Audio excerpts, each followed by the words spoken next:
اشہدو ان لا الہ الا اللہ وحدہ لا شریک لہ واشہدو ان محمدا عبدہ ورسولہ اما بعد فاعوذ باللہ من الشیطان الرجیم بسم اللہ الرحمن الرحیم وَمِنْ آيَاتِهِ أَنْ خَلَقَ لَكُم مِّنْ أَنفُسِكُمْ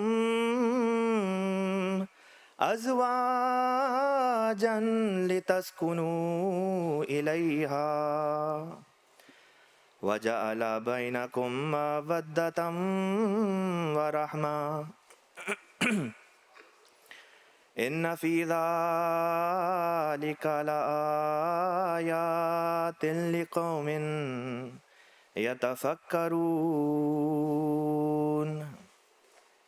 سورہ الروم آیت نمبر 22۔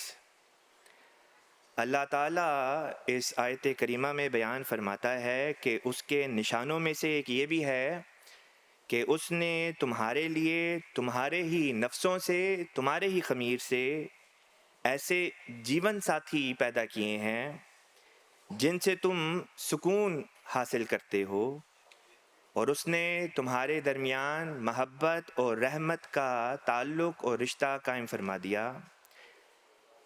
یقیناً یہ بات بہت سے نشانات پر مبنی ہے ان لوگوں کے لیے جو غور اور فکر سے کام لیں۔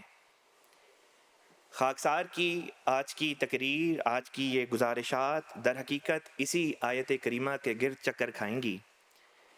اس آیت کریمہ میں جو مرکزی نقطہ بیان کر دیا وہ یہ ہے کہ اس سے فائدہ وہ اٹھائیں گے جو غور اور فکر سے کام لیں گے۔ اب میں اپنی تقریر کے اصل موضوع کی طرف آتا ہوں۔ آئلی زندگی۔ ہر آئلی زندگی در حقیقت ایک داستان ہے۔ یہ داستان ہے دو دلوں کی۔ بعض داستانیں ہمیشہ یاد رکھی جاتی ہیں جبکہ بعض داستانیں بھلا دی جاتی ہیں، لیکن وہ داستانیں جو آج خاکسار آپ کے سامنے بیان کرنے جا رہا ہے، یہ وہ داستانیں ہیں جن کو صرف یاد ہی نہیں رکھا گیا بلکہ ان کو یاد رکھنے میں ایک دنیا کی بھلائی اور بقا ہے۔ بات دراصل سن 1900 کی ہے۔ ملک ہندوستان، صوبہ پنجاب، ڈسٹرکٹ گرداسپور، قصبہ قادیان۔ ایک دن حضرت اقدس مسیح موعود و امام مہدی علیہ الصلوۃ والسلام کو اللہ تعالیٰ الہام فرماتا ہے، یہ طریق اچھا نہیں، اس سے روک دیا جائے مسلمانوں کے لیڈر عبدالکریم کو۔ خذوا الرفق فإن الرفق رأس الخیرات، کہ نرمی کرو کہ تمام نیکیوں کا سر نرمی ہے۔ حضرت مولوی عبدالکریم صاحب سیالکوٹی رضی اللہ تعالیٰ عنہ مسیح موعود علیہ الصلوۃ والسلام کے ایک بڑے جید صحابی تھے۔ آپ نے اپنی بیوی سے کسی قدر زبانی سختی کا برتاؤ کیا، اس پر اللہ تعالیٰ کی طرف سے حضرت مسیح موعود علیہ الصلوۃ والسلام کو الہام ہو گیا۔ ایک صحابی اپنی بیوی سے صرف سخت زبانی کرتے ہیں تو اللہ تعالیٰ امام زمان کو الہام فرما دیتا ہے کہ ایسا طریق ٹھیک نہیں۔ اس بات کا اب آپ اس بات کے ساتھ موازنہ کر کے دیکھیں کہ کس طرح پر بعض مرد حضرات اپنی بیویوں کو صرف زبانی تکلیف ہی نہیں پہنچاتے بلکہ جسمانی تشدد کا شکار بھی بناتے ہیں، اور بعض مرد تو بڑی ڈھٹائی کے ساتھ یہاں تک کہہ دیتے ہیں کہ اتنا تو سبھی کرتے ہیں۔ نہیں، اتنا سبھی نہیں کرتے، اور نہ ہی ایسا کرنے کی اسلام کسی مرد کو اجازت دیتا ہے۔ حضرت مسیح موعود علیہ الصلوۃ والسلام تو فرماتے ہیں کہ بیویاں مردوں کی کنیزیں نہیں ہیں۔ آپ علیہ الصلوۃ والسلام مزید فرماتے ہیں کہ چاہیے کہ بیویوں سے خاوندوں کا ایسا تعلق ہو جیسے دو سچے اور حقیقی دوستوں کا ہوتا ہے۔ انسان کے اخلاق فاضلہ اور خدا تعالیٰ سے تعلق کی پہلی گواہ تو یہی عورتیں ہوتی ہیں۔ اگر انہی سے ان کے تعلقات اچھے نہیں ہیں تو پھر کس طرح ممکن ہے کہ خدا تعالیٰ سے صلح ہو؟ رسول اللہ صلی اللہ علیہ وسلم نے فرمایا ہے خیرکم خیرکم لأہلہ، تم میں سے اچھا ہے وہ جو اپنے اہل کے لیے اچھا ہے۔ جماعت احمدیہ کے ایک معروف شاعر ہیں مبارک صدیقی صاحب، آپ اپنے ایک شعر میں بیان کرتے ہیں، کہتے ہیں کہ ڈوبتا جا رہا ہے دل میرا آج پھر چال لڑکھڑائی ہے، میں گیا تھا طبیب سے ملنے اس نے تیری کمی بتائی ہے۔ یہ عام روزمرہ کے مشاہدے کی بات ہے کہ کسی چیز کی اہمیت کا ادراک اس کے فائدے سے یا اس کے نہ ہونے کی وجہ سے جو نقصان پیدا ہوتا ہے اس سے واضح ہو جاتا ہے۔ مثلاً ہم طبیب یعنی ڈاکٹر کے پاس جاتے ہیں، وہ ہمارا طبی معائنہ کرتا ہے اور پھر ہمیں بتاتا ہے کہ ہمارے جسم میں کن کن ضروری اجزاء کی کمی ہے جس کی وجہ سے مختلف عارضے انسان کو لاحق ہوتے ہیں۔ خاکسار کی آج کی تقریر کا موضوع ہے عائلی زندگی میں دوستانہ ماحول بنانے کی ضرورت۔ حقیقت یہ ہے کہ قرآن پاک اور امام وقت کا وجود در حقیقت ہمارے لیے ایک طبیب کا حکم رکھتا ہے، اور طبیب ہی آپ کو بتا سکتا ہے کہ آپ میں کس چیز کی کمی ہے۔ بس عائلی زندگی میں دوستانہ ماحول کی ضرورت جاننے کے لیے یہ جاننا بہت ضروری ہے کہ دوستانہ ماحول کے نہ ہونے کی صورت میں کیا کیا نقصان پیدا ہو سکتے ہیں۔ ان نقصانات کا تدارک دوستانہ ماحول کے ذریعے ہی ہو سکتا ہے، لہٰذا وہ پہلی کمی جو عائلی زندگی میں دوستانہ ماحول نہ ہونے کے سبب پیدا ہوتی ہے وہ میاں بیوی کا ایک دوسرے کے ساتھ تلخ رویہ ہے۔ کئی رشتے اسی بنا پر کشیدگی اور بالآخر علیحدگی کا شکار ہو جاتے ہیں کہ میاں بیوی میں سے کوئی ایک یا دونوں ہی ایک دوسرے سے پیار سے بات نہیں کرتے۔ حضرت خلیفۃ المسیح رابع رحمہ اللہ تعالیٰ نے لجنہ مائلہ سے ایک دفعہ اپنے ایک خطاب میں بیان فرمایا کہ شادی کے بعد مودت اور رحمت کا مضمون ہمیشہ پیش نظر رہنا چاہیے اور ایسا ماحول قائم کرنا چاہیے کہ مرد عورت کے لیے محبت اور رحمت کا سرچشمہ ثابت ہو اور عورت مرد کے لیے محبت اور رحمت کا سرچشمہ ثابت ہو۔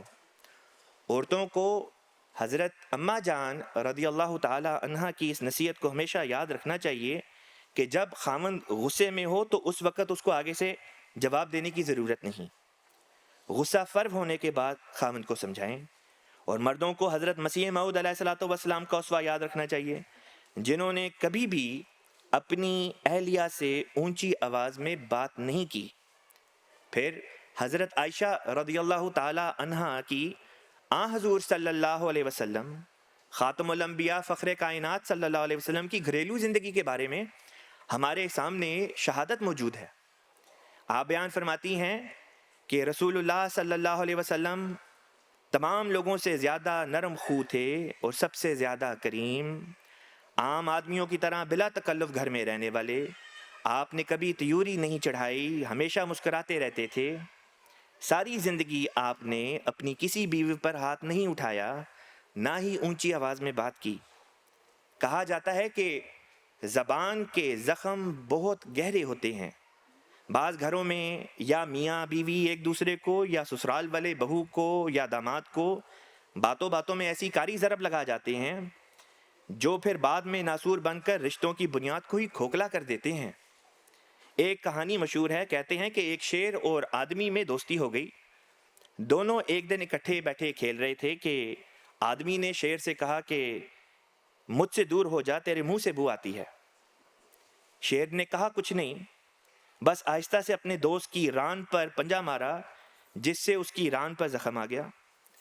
وہ آدمی حیران تھا کہ شیر نے ایسا کیوں کیا، لیکن شیر خاموشی سے وہاں سے اٹھ کر چلا گیا۔ کئی سال بعد دونوں کی آپس میں دوبارہ اچانک ایک جگہ ملاقات ہو گئی۔ آدمی نے شیر کو گلے سے لگایا اور پوچھا کہ دوست کہاں گم ہو گئے تھے؟ اتنا عرصہ میں تم کو ڈھونڈتا رہا۔ اس پر شیر نے کہا کہ تمہیں یاد ہے میں نے تمہاری ران پر پنجہ مارا تھا، کیا وہ زخم بھر گیا؟ آدمی نے کہا ہاں، وہ تو چند ہفتوں بعد ہی بھر گیا تھا۔ اس پر شیر نے کہا لیکن وہ زخم جو تم نے اپنی زبان سے میرے دل پر لگایا تھا آج تک نہیں بھر سکا۔ حضرت مسیح موعود و امام مہدی علیہ الصلوۃ والسلام اپنی اس پیاری جماعت کو مخاطب کر کے فرماتے ہیں کہ دیکھو ایک دوسرے کا شکوہ کرنا، دل آزاری کرنا اور سخت زبانی کر کے دوسروں کے دل کو صدمہ پہنچانا اور کمزوروں اور عاجزوں کو حقیر سمجھنا سخت گناہ ہے۔ اب میں اس دوسری کمی کو لیتا ہوں جو آئلی زندگی میں دوستانہ ماحول کے نہ ہونے کی وجہ سے پیدا ہوتی ہے، اور وہ ہے میاں بیوی میں عدم اعتماد۔ بعض دفعہ بیوی کو خاوند پر اعتماد نہیں ہوتا، جس کے باعث وہ ہر وقت اسے شک کی نگاہ سے دیکھتی ہے۔ خاوند باہر سے آتا ہے تو وہ اس کے فون کو لے کے چیک کرتی ہے، وغیرہ وغیرہ۔ اسی طرح بعض مرد اپنی بیوی پر اعتماد نہیں رکھتے اور عجیب و غریب قسم کی پابندیاں اس پر عائد کرتے ہیں۔ کبھی کہتے ہیں گھر سے نہیں نکلنا، کبھی کہتے ہیں یہاں نہیں جانا، وہاں نہیں جانا، یہ نہیں کرنا، وہ نہیں کرنا۔ کبھی یہ ناچاکیاں پیدا کرنے والے ہمارے اپنے دوست اور عزیز و اقارب ہوتے ہیں۔ یہ سب باتیں گھر کے ماحول کو ناخوشگوار تو بناتی ہی ہیں، لیکن پھر بالآخر ایسے رشتے زیادہ دیر تک قائم رہ بھی نہیں سکتے۔ ایک مشہور اور معروف امریکن تجزیہ نگار اور لکھاری ہے جس کا نام ہے سائمن سینیک۔ یہ بیان کرتے ہیں کہ ایک دفعہ انہوں نے نیوی سیلز سے انٹرویو میں پوچھا کہ آپ کی آرگنائزیشن، آپ کی تنظیم دنیا میں سب سے زیادہ اعلیٰ پرفارم کرتی ہے، آپ سیل ٹیم 6 میں کس قسم کے لوگوں کا انتخاب کرتے ہیں؟ اس پر انہوں نے کہا کہ ہم ایسے شخص کا انتخاب کرتے ہیں جس پر اعتماد زیادہ کیا جا سکتا ہو، چاہے وہ اتنا اچھا پرفارم نہ بھی کرتا ہو، بنسبت ایسے شخص کے جس کی پرفارمنس تو بہت اچھی ہو لیکن اس پر اعتماد نہ کیا جا سکتا ہو۔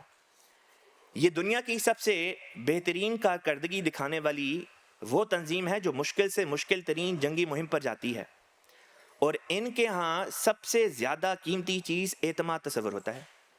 دوستوں، شادی میں بھی کئی اتار چڑھاؤ آتے ہیں، اس لیے وہ شادی شدہ جوڑے جہاں رشتے کی بنیاد اعتماد کی اینٹ پر ہو، ان کو کوئی چیز متزلزل نہیں کر سکتی۔ حضرت مسیح موعود و امام مہدی علیہ الصلوۃ والسلام اکثر اپنی تحریرات میں یہ فارسی کا شعر بیان کیا کرتے تھے کہ خشت اول چون نہد مامار کج، تا سریا می رود دیوار کج، کہ دیکھو اگر پہلی اینٹ ہی بنیاد میں ٹیڑھی رکھ دی جائے تو پھر وہ عمارت چاہے آسمان تک بلند ہی کیوں نہ ہو جائے، وہ ہوگی ٹیڑھی اور بالآخر ایک دن آ کے گر جائے گی۔ اگر میاں بیوی کے درمیان پیار، محبت اور حقیقی دوستی کا تعلق ہو تو لازماً ان میں دو سچے دوستوں والا اعتماد بھی ہوگا، اور اس قسم کی تلخیاں ان کے درمیان پیدا ہوں گی ہی نہیں۔ ہمارے پیارے امام، ہمارے آقا حضرت خلیفۃ المسیح خامس سیدہ اللہ تعالیٰ اکثر نو بیاہتا جوڑوں کو یہ نصیحت فرمایا کرتے ہیں کہ اپنے جیون ساتھی کی نسبت کوئی بری بات سننے، دیکھنے اور بولنے سے اپنے کان، آنکھ اور منہ بند رکھو، اور اگر کوئی اچھی بات ہو تو پھر ان تینوں کا استعمال کرو۔ حضرت مسلم موعود خلیفۃ المسیح ثانی رضی اللہ تعالی عنہ نے ایک مربی کا نکاح کا اعلان فرمایا 1 مارچ سن 1916 کو۔ آپ نے اس نکاح کے خطبے میں فرمایا کہ جہاں خطرہ، خوف، مصائب اور تکالیف زیادہ ہوں وہاں تعاون، مدد اور نصرت کی بھی بڑی ضرورت ہوتی ہے، کیونکہ اگر ایسا نہ ہو تو اکثر موقع پر قدم لڑکھڑا جاتے ہیں۔ اس لیے ضروری ہے کہ ہر ایک انسان کے لیے کوئی نہ کوئی مددگار بھی ہو، اور مددگار بھی ایسا جس پر پورا بھروسہ اور اطمینان رکھا جا سکے۔ لیکن اس میں مشکل یہ ہے کہ ہر ایک انسان سمجھ نہیں سکتا کہ میرے وہ کون سے دوست اور عزیز ایسے ہیں جن پر میں اس بات کا بھروسہ رکھ سکوں کہ مشکلات کے وقت میری مدد کریں گے، کیونکہ سوائے اخلاص کے مدد ہو ہی نہیں سکتی۔ بہت لوگ ہیں جو اپنے لیے دوستوں کو چاہتے ہیں مگر وہ ان کے دشمن نکل آتے ہیں۔ خدا تعالیٰ ہی ایک ایسی ہستی ہے جو غیب کی باتوں کو جانتی ہے، جو غیب کی باتوں کو جاننے والی ہے اور انسان کے متعلق ہر ایک بات کو جانتی ہے، اس لیے اسی کا حق اور اسی سے ممکن ہے کہ وہ انسان کو اس ہلاکت سے بچانے کی کوئی تدبیر بتائے۔ اسلام میں جو نکاح کا مسئلہ رکھا گیا ہے یہ بھی ان تدابیر میں سے ایک تدبیر ہے جو ہلاکت اور تباہی سے بچاتی ہے اور انسان کو سچا دوست اور مخلص مددگار مہیا کر دیتی ہے۔ اب تیسری کمی کو لیتے ہیں جو آئلی زندگی میں دوستانہ ماحول نہ ہونے کے سبب پیدا ہوتی ہے، اور وہ ہے خاوند اپنے مفاد کو بیوی سے علیحدہ سمجھتا ہے اور بیوی اپنے مفادات کو اپنے خاوند سے جدا۔ میں اس کی ایک چھوٹی سی مثال آپ کے سامنے پیش کرتا ہوں۔ بعض مرد حضرات اپنی ذات پر تو دل کھول کر خرچ کر لیتے ہیں، اپنے آرام کا ہر ممکنہ خیال رکھتے ہیں، لیکن اپنی بیوی بچوں کی ذرہ بھر بھی ان کو پرواہ نہیں ہوتی۔ اسی طرح بعض بیویاں بھی ہوتی ہیں جو اپنے پر اور اپنے دیگر اعزاء کی طرف تو توجہ رکھتی ہیں، لیکن اپنے شوہر اور بچوں کی ضروریات ان کی پرائیورٹی یعنی ترجیحات نہیں ہوتی۔ اس ضمن میں حضرت خلیفۃ المسیح ثانی رضی اللہ تعالیٰ عنہ نے بیان فرمایا کہ اس میں شک نہیں کہ ایسی عورتیں بھی ہوتی ہیں جو مرد کی سخت دشمن ہوتی ہیں اور انہیں تباہ کر دیتی ہیں، مگر اس میں بھی کوئی شک نہیں کہ بہت سی عورتیں خامندوں کی اور مرد عورتوں کے سچے مددگار ہوتے ہیں۔ گو بعض غلطیوں اور بد عہدیوں کی وجہ سے ایسا ہوتا ہے کہ خاوند بیوی سے اور بیوی خاوند سے بدزن ہو جاتی ہے، لیکن یہ بیرونی عوارض اور اسباب ہیں۔ ورنہ فرمایا ورنہ میاں بیوی کا تعلق ایسا ہے کہ 90% مرد و عورت کے تعلقات اچھے ہوتے ہیں، اور اس اچھا ہونے کی ایک وجہ ہے، اور وہ یہ کہ اسلام نے مرد کے فوائد کو عورت کے فوائد سے اور عورت کے فوائد کو مرد کے فوائد سے ایسا متحد کر دیا ہے کہ ان میں سوائے دوستی اور محبت کے اور کچھ نہیں ہو سکتا۔ ان میں سوائے دوستی اور محبت کے اور کچھ نہیں ہو سکتا، کیونکہ دوستی اور محبت اور پیار کا اصل فوائد کا متحد ہونا ہے۔ جس قدر بھی تعلقات اور دوستیاں ہیں ان سب کی اصلیت یہی ہے۔ پھر فرمایا کہ مولانا رومی رحمۃ اللہ علیہ لکھتے ہیں کہ میں نے ایک جگہ ایک کوا اور ایک کبوتر بیٹھے دیکھے۔ میں نے خیال کیا کہ یہ کیوں اکٹھے بیٹھے ہیں، ان میں اتحاد کی کیا وجہ ہے؟ اس بات کو معلوم کرنے کے لیے میں وہاں بیٹھ گیا۔ کچھ دیر کے بعد جو دونوں چلے تو معلوم ہوا کہ دونوں لنگڑے ہیں۔ گویا اشتراک کی وجہ لنگڑا ہونا تھی۔ تو جتنا جتنا اشتراک کسی میں ہوتا ہے اتنا ہی ان کا آپس میں تعلق مضبوط ہوتا ہے، کیونکہ فوائد کے اشتراک پر اتحاد کی بنیاد ہوتی ہے۔ اس کے بعد حضرت خلیفہ رابع رحمہ اللہ تعالیٰ کا ایک اقتباس پیش کرتا ہوں۔ آپ نے جنوری 2001 کے خطبہ جمعہ میں بیان کیا کہ بعض مردوں کی عادت ہوتی ہے کہ جو کماتے ہیں وہ باہر ہی کھاتے پیتے اڑا دیتے ہیں اور بیوی کو تنگ کرتے ہیں۔ باہر پھر کر کھانا کھانے کی عادت اچھی نہیں، سوائے اس کے کہ اگر ہو سکتا ہو تو بیوی کو بھی ساتھ لے کر جاؤ۔ میرا اپنا بھی ہمیشہ یہی طریق رہا ہے۔ رسول کریم صلی اللہ علیہ وسلم سید الانبیاء خاتم النبیین صلی اللہ علیہ وسلم کی اس حدیث کو ہمیشہ مد نظر رکھنا چاہیے کہ تم خدا کی رضا چاہتے ہوئے جو خرچ کرو گے اس پر تمہیں ضرور اجر ملے گا، یہاں تک کہ اس لقمے پر بھی جو تم اپنی بیوی کے منہ میں ڈالتے ہو۔ بخاری کتاب الایمان۔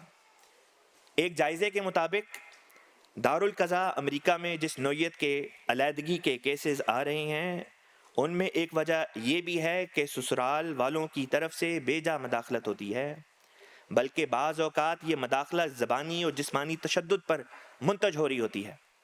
یہ وہ چوتھی کمی ہے جو عائلی زندگی میں دوستانہ ماحول ہونے کے سبب پیدا ہوتی ہے۔ بعض بدقسمت گھرانے ایسے ہوتے ہیں جہاں ماں باپ اپنے بیٹوں کو غلط سبق سکھا رہے ہوتے ہیں اور ایک پرائے گھر کی بچی پر ظلم کا باعث بن رہے ہوتے ہیں۔ یہ بات بھی درست ہے، یہ بات بھی درست ہے کہ بعض دفعہ لڑکی کے ماں باپ یا بہن بھائیوں کی طرف سے زیادتی اور بیجا مداخلت ہو رہی ہوتی ہے۔ پیٹرک بیٹ ڈیوڈ ایک مشہور امریکن پوڈ کاسٹر ہے اور ملینز کی تعداد میں لوگ اس کو سنتے ہیں۔ وہ اپنے والدین کی طلاق کا قصہ بیان کرتے ہوئے کہتا ہے کہ اس کی خالہ جب بھی اس کے والد گھر پہ نہ ہوتے اس کے گھر آ جاتی اور آ کے اپنی بہن یعنی پیٹرک کی والدہ کے کان بھرتی کہ دیکھو فلاں عورت ہے، اس کا خامند اس کو بڑا گھر لے کے دیتا ہے، یہ لے کے دیتا ہے، وہ لے کے دیتا ہے، نئی گاڑی لے کے دیتا ہے، تم بھی اپنے خامند کو کہو تمہیں یہ ساری چیزیں لے کے دے۔ وہ کہتا ہے کہ میں اس وقت 8 سال کا تھا اور میں دیکھ کے حیران ہوتا تھا کہ یہ کیا ہو رہا ہے۔ پھر کہتا ہے کہ شام کو جب باپ گھر واپس لوٹتا تو ماں جو خالہ نے پٹی پڑھائی ہوتی تھی اس کے مطابق پھر آگے جا کے ماں وہی بات کرتی کہ آپ ہمیں یہ لے کے نہیں دیتے، وہ نہیں لے کے دیتے۔ وہ کہتا ہے آہستہ آہستہ اتنی زیادہ کشیدگی بڑھتی چلی گئی کہ بالآخر ماں باپ نے علیحدگی اختیار کر لی۔ تو لیکن اکثر کیسز جو سامنے آ رہے ہیں امریکہ میں، اکثر کیسز جو سامنے آتے ہیں ان سے یہی معلوم ہوتا ہے کہ اکثر اوقات مداخلت لڑکے کے گھر والوں کی طرف سے ہوتی ہے۔ بعض ماں باپ تو یہاں تک بیٹوں کو کہہ دیتے ہیں کہ بیوی کو مارو، اور کبھی یہ کہہ دیتے ہیں کہ بیوی کو طلاق دے دو، حالانکہ طلاق دینے کی کوئی معقول وجہ موجود بھی نہیں ہوتی۔ بعض بہوؤں پر قسم قسم کی پابندی لگا دیتے ہیں کہ فجر کے بعد نہیں سونا تم نے، یہ کام کرنا ہے، وہ کام کرنا ہے۔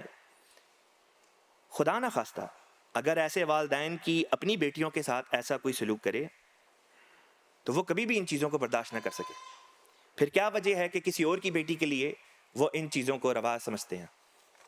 اس بارے میں بھی ہمارے پیارے آقا حضرت خلیفۃ المسیح الخامس سیدہ اللہ تعالیٰ نے اپنے ایک خطبہ جمعہ میں ارشاد فرمایا کہ حضرت خلیفۃ المسیح اول رضی اللہ تعالیٰ عنہ بیان کرتے ہیں کہ ہندوستان میں لوگ اکثر اپنے گھروں میں خصوصاً ساس بہو کی لڑائی کی شکایت کر رہے ہوتے ہیں، اگر قرآن مجید پر عمل کریں تو ایسا نہ ہو۔ فرماتے ہیں کہ دیکھو یہ جو کھانا کھانے والی آیت ہے، یعنی سورہ النور آیت نمبر 62، اس میں ارشاد ہے کہ گھر الگ الگ ہوں، ماں کا گھر الگ اور شادی شدہ لڑکے کا گھر الگ، تبھی تو ایک دوسرے کے گھروں میں جاؤ گے اور کھانا کھاؤ گے۔ تو دیکھیں یہ جو لوگوں کا خیال ہے کہ اگر ماں باپ سے علیحدہ ہو گئے تو پتہ نہیں کتنے بڑے گناہوں کے مرتکب ہو جائیں گے، اور بعض ماں باپ بھی اپنے بچوں کو اس طرح خوف دلاتے ہیں بلکہ بلیک میل کر رہے ہوتے ہیں کہ جیسے گھر علیحدہ کرتے ہی ان پر جہنم واجب ہو جائے گی۔ تو یہ انتہائی غلط رویہ ہے۔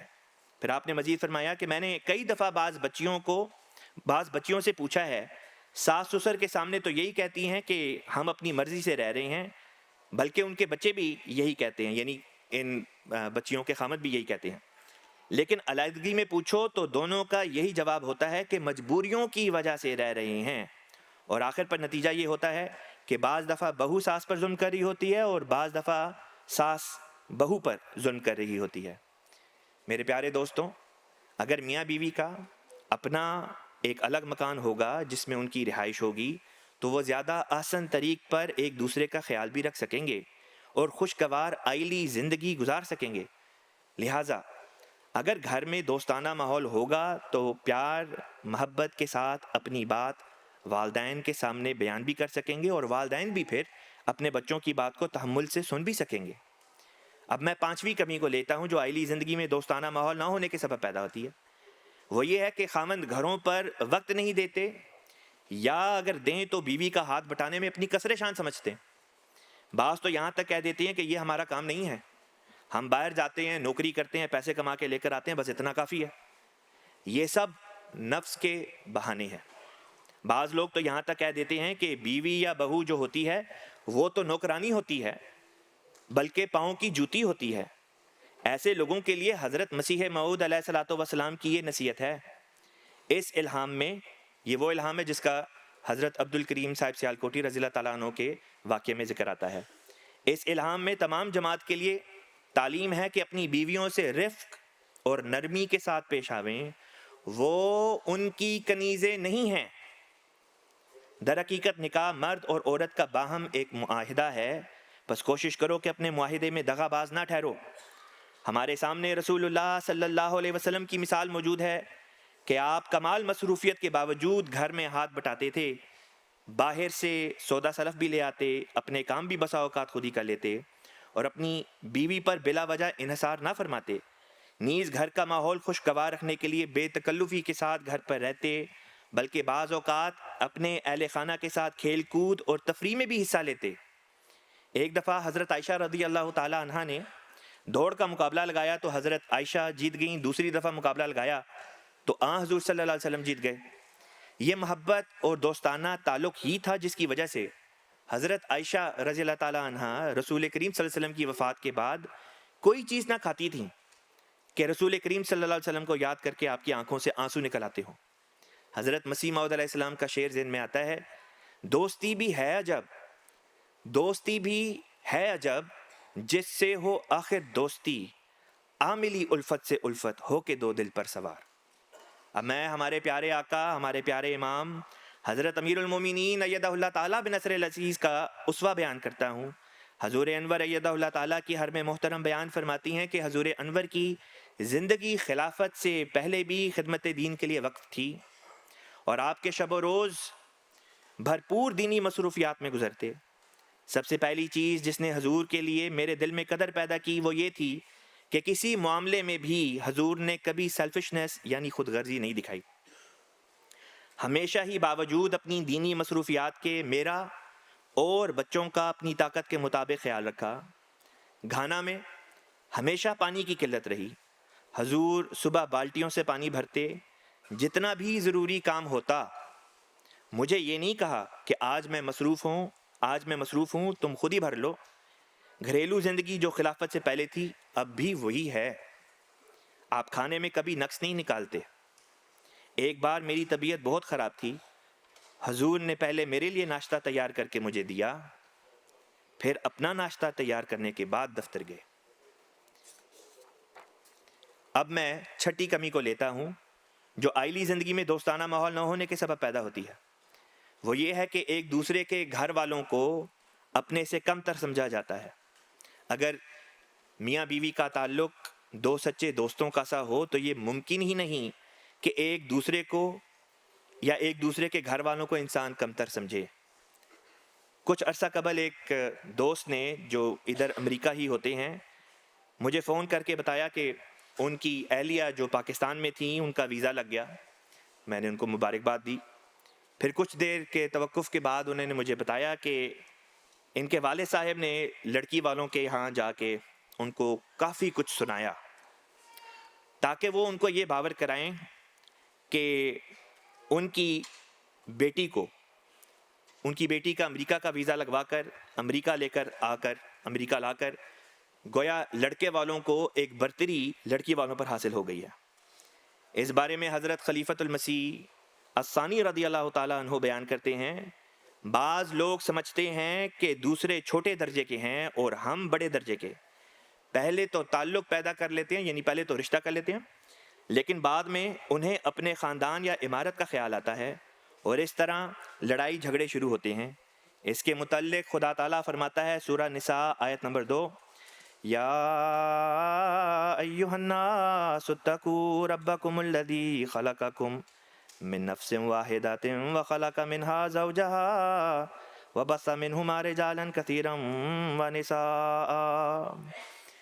اے لوگو، اللہ کا تقوی اختیار کرو، تم سب کو ہم نے ایک جان سے پیدا کیا ہے، بس اگر کسی کو کسی وجہ سے بڑائی حاصل ہو گئی ہے تو وہ عارضی ہے، اصل میں تم سب ایک ہی ہو. اس بات کو سمجھنے کے بعد ہر ایک کو معلوم ہو سکتا ہے کہ اگر میاں کسی خاندانی یا دنیاوی لحاظ سے بیوی سے بڑا ہے تو عارضی بڑائی رکھتا ہے. اسی طرح اگر بیوی کسی لحاظ سے افضل ہے تو وہ بھی عارضی ہے، اصل میں دونوں ایک ہی طرح کے ہیں. دوسرے میاں جس قدر بڑا اور اعلیٰ درجہ رکھتا ہے بیوی کا بھی اتنا ہی مرتبہ بڑھتا ہے، اور بیوی جو صرف رکھتی ہے خاوند کو اس سے فائدہ ہے. اس لیے خاوند کی بڑائی بیوی کی بڑائی ہے اور بیوی کی بڑائی خاوند کی. یہ بات سمجھنے سے بہت سی خرابیوں کا انسداد ہو جاتا ہے. خطبات محمود جلد نمبر 3 صفحہ نمبر 18. پھر 7ویں کمی جو آئلی زندگی میں دوستانہ ماحول نہ ہونے کے سبب پیدا ہوتی ہے وہ یہ ہے کہ پھر بعض دفعہ خاوند اور بعض دفعہ بیوی اس قسم کا غلط اور ظالمانہ مطالبہ کرتے ہیں کہ تمہارے گھر والے نہ ہماری طرف آئیں اور نہ تم ان سے بات چیت کرو یا کسی قسم کے ان سے مراسم رکھو. کوئی کہتا ہے تمہارے ماں باپ مجھے پسند نہیں، کوئی کہتا ہے تمہارے بہن بھائی کیوں ہمارے گھر آتے ہیں. یہی حال بعض بیویوں کا بھی ہوتا ہے جو اپنے خاوندوں پر ظلم کر رہی ہوتی ہیں اور ان کے گھر والوں سے جدا کر رہی ہوتی ہیں. یہ سب باتیں غیر اسلامی طریق ہیں اور سراسر غیر منصفانہ سلوک ہے. اسلام اس بات کی ہرگز کوئی اجازت نہیں دیتا. حضرت مسلم موعود رضی اللہ تعالیٰ عنہ رسول کریم صلی اللہ علیہ وسلم کے ایک واقعے کا ذکر کرتے ہوئے فرماتے ہیں، بہت ہی پیارا واقعہ بیان کرتے ہیں کہ رسول کریم صلی اللہ علیہ وسلم کو ہم دیکھتے ہیں کہ آپ کس قدر اپنے رشتہ داروں کے جذبات کا خیال رکھتے تھے. ایک دفعہ آپ گھر تشریف لائے تو دیکھا کہ آپ کی بیوی ام حبیبہ رضی اللہ تعالیٰ عنہ جو ابو سفیان کی بیٹی تھیں، ان کی ران پر ان کے بھائی کا سر ہے اور وہ اپنے بھائی کے بالوں سے کھیل رہی ہیں. حضرت صلی اللہ علیہ وسلم نے فرمایا، ام حبیبہ کیا آپ کو معاویہ، یعنی ام حبیبہ کے جو بھائی تھے، اے ام حبیبہ کیا آپ کو معاویہ بہت پیارا ہے؟ انہوں نے جواب دیا ہاں. اس پر آپ صلی اللہ علیہ وسلم نے فرمایا پھر مجھے بھی بہت پیارا ہے. یہ ہے اسوہ ہمارے آقا حضرت محمد مصطفیٰ صلی اللہ علیہ وسلم کا. اسی طرح حضرت مسیح موعود علیہ الصلوۃ والسلام نے بہت سے سفر اپنی زندگی میں اس غرض سے اختیار کیے کہ آپ اپنی اہلیہ حضرت اماں جان رضی اللہ تعالیٰ عنہ کو ان کے والدین سے ملانے کے لیے ان جگہوں پر لے جائیں جہاں ان دنوں حضرت میر ناصر نواب صاحب رضی اللہ تعالیٰ عنہ یعنی والد حضرت اماں جان کا قیام تھا. مثلاً امبالہ چھاونی ہے، لدھیانہ، پٹیالہ، فیروز پور چھاونی وغیرہ. ہمارے پیارے امام حضرت خلیفۃ المسیح الخامس سیدہ اللہ تعالیٰ جلسہ سالانہ برطانیہ کے 2004 کے خطاب میں بیان فرماتے ہیں کہ اللہ تعالیٰ تمہیں یہ حکم دیتا ہے کہ عورتوں سے حسن سلوک کرو جن کو تم دوسرے گھروں سے بیاہ کر لائے ہو. ان کے عزیز رشتہ داروں سے، ماں باپ، بہنوں بھائیوں سے جدا کیا ہے، ان کو بلا وجہ تنگ نہ کرو، ان کے حقوق ادا کرو اور ان کے حقوق ادا نہ کرنے کے بہانے تلاش نہ کرو. پھر 8ویں کمی، وہ آخری کمی جو آج کی تقریر کے لیے میں پیش کروں گا، جو عائلی زندگی میں دوستانہ ماحول نہ ہونے کے سبب پیدا ہوتی ہے، وہ یہ ہے کہ پھر ماں باپ کا برا رویہ آگے ان کے بچوں پر بھی اثر انداز ہوتا ہے. اگر ماں باپ یعنی میاں بیوی کا گھر میں آپس میں تعلق مثالی ہوگا، بچے بھی اس سے اچھا سبق لیں گے، ورنہ تو بچے بھی برباد ہو جائیں گے. حضرت خلیفۃ المسیح ثالث رحمۃ اللہ علیہ فرماتے ہیں، اگر ماں باپ گھر میں لڑ رہے ہوں تو آپ سمجھیں بچوں کے اخلاق خراب ہو گئے. بچوں کے اخلاق تبھی درست رہ سکتے ہیں کہ گھر کی فضا بڑی محبت اور پیار کی فضا ہو، ہر دو میاں بیوی اپنی ذمہ داریوں کو سمجھنے والے اور ان کے ادا کرنے والے ہوں. حضرت ڈاکٹر میر محمد اسماعیل صاحب رضی اللہ تعالیٰ عنہ سے، جو حضرت اماں جان کے چھوٹے بھائی تھے، روایت ہے، آپ کہتے ہیں کہ میں نے اپنے ہوش میں نہ کبھی حضور علیہ السلام کو حضرت اماں جان سے ناراض دیکھا نہ سنا، بلکہ ہمیشہ وہ حالت دیکھی جو ایک آئیڈیل جوڑے کی ہونی چاہیے. اسی طرح ہمارے پیارے آقا حضرت خلیفۃ المسیح خامس سیدہ اللہ تعالیٰ فرماتے ہیں، اپنے بچوں کے ساتھ ایسا تعلق رکھیں جو دوستانہ ہو. رشتوں کے معاملے میں اپنے بچوں کی پسند کو مد نظر رکھتے ہوئے ان کے رشتے طے کیا کریں. اپنی انا اور خاندان، برادریوں، ذاتوں کے اوپر نہ رہا کریں. پیارے دوستوں، کوئی اس اقتباس سے یہ غلط تاثر نہ لے لے کہ چونکہ میاں بیوی میں دوستی ہونی چاہیے لہٰذا جوان بچے اگر باہر جا کر دوستیاں کریں اور پھر شادیاں کرنے کی خواہشات کریں تو اس قسم کی بات کو پروان چڑھایا جائے، فروغ دیا جائے. ہرگز نہیں. حضور انور ایدہ اللہ تعالیٰ جلسہ سالانہ برطانیہ 2021 میں اپنے خطاب میں فرماتے ہیں، حقیقی دوستی ایک بہت مضبوط تعلق ہے جو دو لوگوں کے درمیان ہوتا ہے، لہٰذا یہی تعلق میاں بیوی کے درمیان بھی ہونا چاہیے. لیکن فرمایا، لیکن یہ دوستی کا تعلق میاں بیوی کے درمیان شادی کے بعد قائم ہونا چاہیے. فرمایا، آج کل کے معاشرے میں جہاں میاں بیوی شادی سے قبل دوستی کا تعلق پیدا کر لیتے ہیں اور پھر شادی کرتے ہیں، اعداد و شمار سے یہی بات سامنے آتی ہے کہ ایسی شادیاں زیادہ خراب ہوتی ہیں. اسلام میں شادی اللہ تعالیٰ کے سائے اور اس کی رضا کے حصول کی خاطر کی جاتی ہے. پھر لجنہ امائلہ برطانیہ کے سالانہ اجتماع 2022 میں خطاب کے دوران فرمایا، جیسا کہ میں پہلے بھی کئی بار توجہ دلا چکا ہوں کہ احمدی والدین کے لیے یہ بات نہایت ضروری ہے، احمدی والدین کے لیے یہ بات نہایت ضروری ہے کہ وہ اپنے بچوں کے ساتھ حقیقی دوستی اور ایک دوسرے پر اعتماد کا تعلق شروع دن سے پیدا کریں. گو دونوں ماں باپ کی ہی یہ ذمہ داری ہے، مگر احمدی ماؤں پر یہ بات لازم ہے کہ وہ اپنے بچوں کے ساتھ محبت کا گہرا تعلق قائم کریں اور ان میں دینی اقدار کو اجاگر کریں. میرے پیارے دوستوں، یہ کام آسان نہیں.